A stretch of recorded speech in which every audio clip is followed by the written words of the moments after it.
මధుරි වගේ ලස්සනයිලු නිතරම මට කිව්වා හිටපු ගමන් ඩයනත් ආදේශ කරලා මැව්වා විවාහයට පෙර නිතරම අමමී පැණි පෙව්වා ටික දිනකින් හැමදේටම නිතරම මට රැව්වා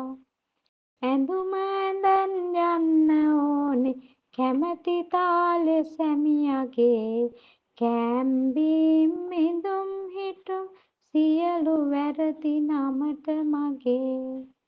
ගැලපෙන්නේ ඉවසීමලු ගුරුහරුකම් අම්මගේ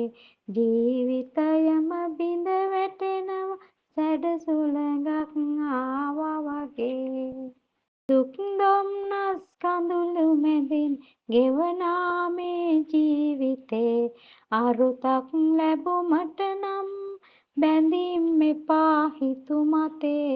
සිතුම් පැතුම් පා කරලා කරුණාවෙන් දස අතේ ගෙවනා හැම තත්පරයෙම නිවන සොයා යා යුත්තේ